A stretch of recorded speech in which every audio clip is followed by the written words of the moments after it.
Hi there, just read this disclaimer please. So I need to get the Momentum. I got it all sold. I got my got the information.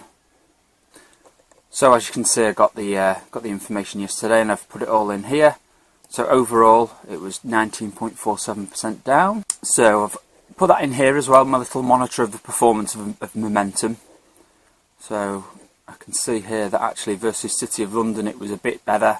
Versus the worldwide tracker, it was a bit worse. Down, so the worldwide tracker was down about 14.5%. But as you can see, the annualised return over the whole period I've been doing it is 13.76 versus the worldwide tracker's 8.51. City of London's 1.22. So it's doing alright. So let's find what the next two funds are that we need to go into.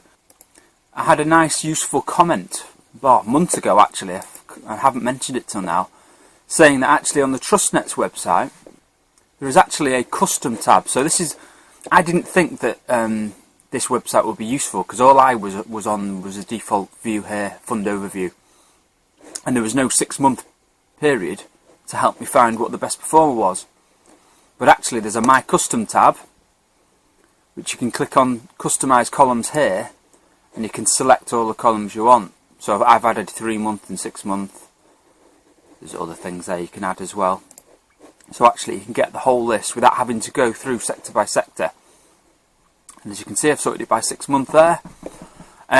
But what I do is, I'm still going to use Hargreaves Lansdown's website as well, just as like a kind of sense check, I suppose. If I do anything over 5% or more, I'll put it in the spreadsheet. So it's done it again, it's reordered it. Okay, there we go. Now from now on it should remember how I want it sorting.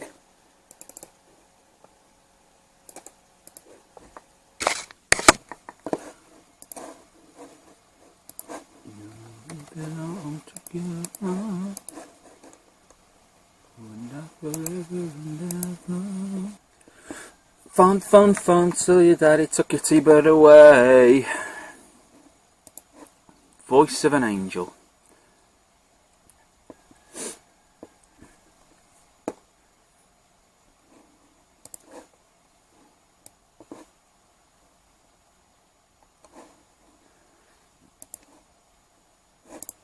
Okay, so there's the list. Let's sort it by 6 months. Got a feeling that this is too small, this one. Yeah, 51 million, too small. Same again for this one.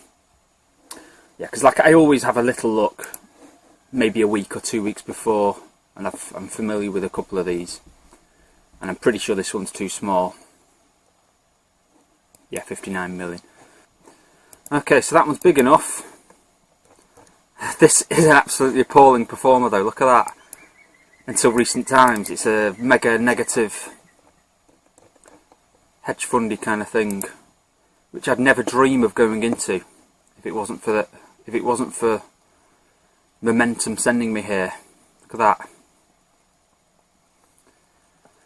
On the other hand, you know, it's good to have some, I suppose it'll, if the rest of my portfolio does appallingly bad in the next 6 months, the chances are this will do good. So maybe it's good to have there for 6 months as a bit of diversity. I feel like it's kind of too late though to start having things that are shorting the market or long in bonds or whatever. I feel like the what's the expression? The closing the barn door gate after the horse has bolted, perhaps. But this is an algorithmic investment strategy. I should not put any thought into it. I should just follow it blindly. It's done pretty well being followed blindly before. Oh yeah, and this will be a good, what's the word? Those two together are pretty opposite, aren't they? So one will do well, one will do badly. And so it's pretty much like buying more Scottish Mortgage. But that's, as I say, that's That's been an absolutely fantastic performer in the past, so why not buy more Scottish Mortgage? It's plenty big enough. Okay, I think that might be the two, you know. I can't see any reason why they wouldn't be the winners. Okay, so that's using the Hargreaves Lansdowne list. Okay, on the first take I was completely incoherent on the next bit, so I'll re-record it now.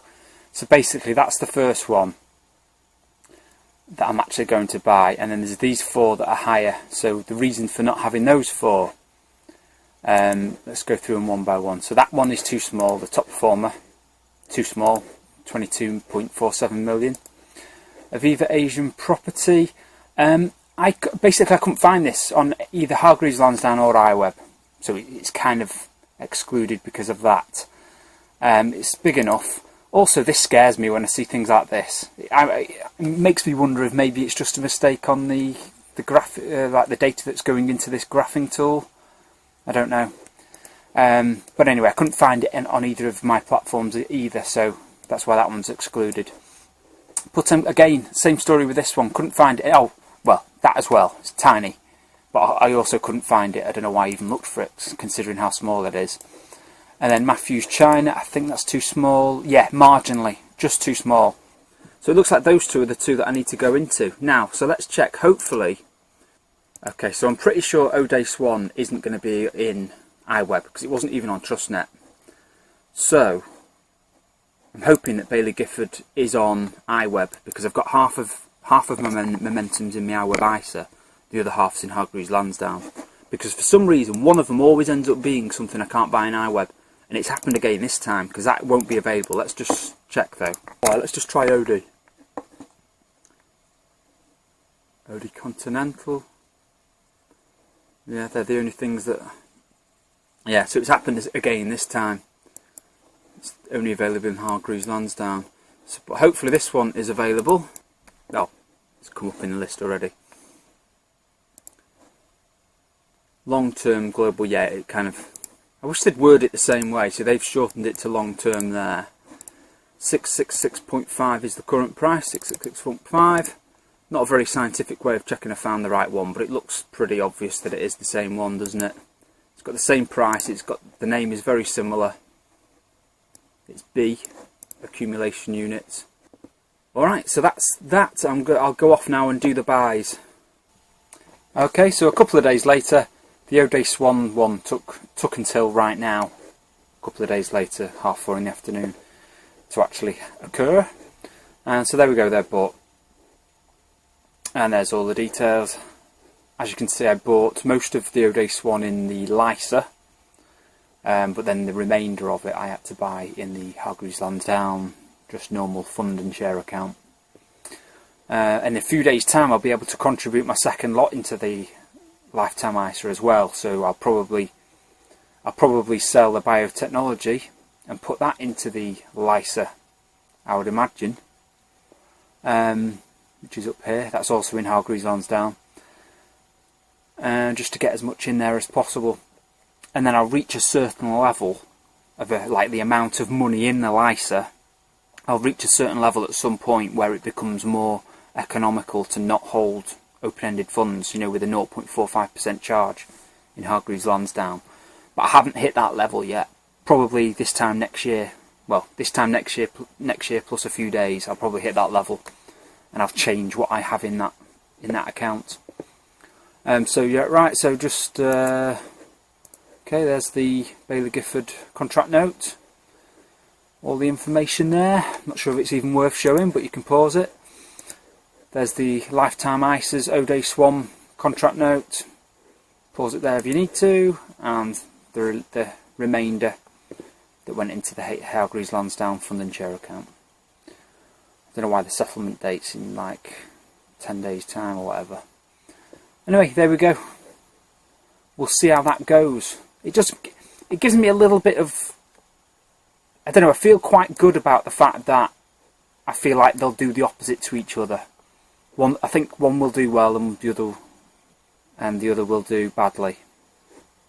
And I'm hoping that the Global Growth one does well, because if that one does well, a lot of these will be doing well as well. So well, it's a bit strange to hold something and be rooting against it doing well, but that's the position I'm in at the moment. Alright, thanks for tuning in. I'll see you next time. Bye bye.